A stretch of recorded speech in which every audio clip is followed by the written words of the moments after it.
নমস্কার, আমি অ্যাস্ট্রোলজার সুফল বিশ্বাস। আজ সিংহ রাশির জাতক জাতিকাদের বিবাহ বাধার প্রতিকার নিয়ে আলাপ আলোচনা করব। সুপ্রিয় দর্শক, আপনারা যদি সিংহ রাশির জাতক জাতিকা হয়ে থাকেন তাহলে আজকের ভিডিও আপনাদের জন্য। প্রিয় দর্শক, সিংহ রাশির জাতক জাতিকাদের বিবাহ বাধার কারণ। প্রিয় দর্শক, সিংহ রাশির জাতক ব্যক্তিদের শনি মহারাজ ও পাপগ্রহ দৃষ্ট পাপগ্রহের দশা অন্তর্দশার সঙ্গে মাঙ্গলিক দোষ কালসর্প যোগ যুক্ত থাকলে সেই ক্ষেত্রে বিবাহ বাধা সৃষ্টি হয়ে থাকে। সেক্ষেত্রে জ্যোতিষশাস্ত্র মতে গ্রহরত্ন পাথর ব্যবহার করে তার সাথে দক্ষিণাকালী কবচ ধারণ করুন।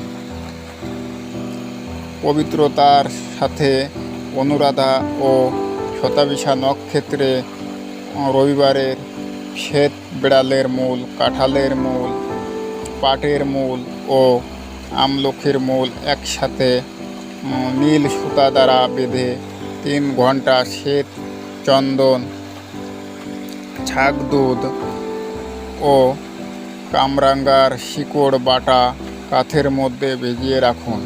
সেখান থেকে তুলে একটি 4 ধাতুর কবজের মধ্যে ঢুকিয়ে মেয়েরা বাম বাহুতে আর ছেলেরা ডান বাহুতে ধারণ করুন।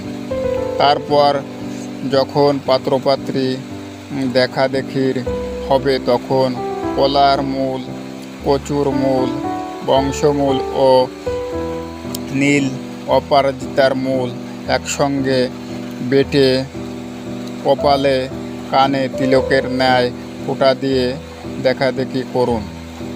দেখবেন শীঘ্রই বিবাহ পথ পাকা হয়ে পড়বে এবং অল্প দিনের মধ্যেই বিবাহ কার্য সম্পন্ন হবে।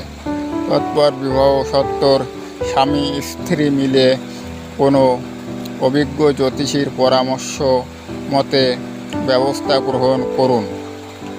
দেখবেন দাম্পত্য জীবনে তথা সুসন্তান লাভ নিশ্চিত ও নিয়ে সুখে জীবনযাপন করতে সক্ষম হবেন। সুপ্রিয় দর্শক, তাছাড়া সরাসরি আমার চেম্বারে আপনাদের পুষ্টি বিচার ও হরস্কোপ বিচার বিশ্লেষণ করে সঠিক প্রতিকার প্রতিবিধান করে নিতে পারেন। সুপ্রিয় দর্শক, তাছাড়া অনলাইনে পরামর্শ নিতে পারেন। স্ক্রিনে দেওয়া নাম্বারে যোগাযোগ করবেন।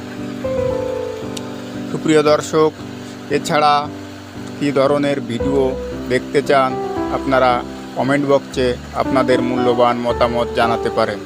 সুপ্রিয় দর্শক, একটি অনুরোধ, আপনারা আমার এই ভিডিওটি লাইক শেয়ার করে আপনাদের বন্ধুবান্ধব আত্মীয় স্বজনের মাঝে ছড়িয়ে দিন এবং তাদের উপকারের সুযোগ করে দিন।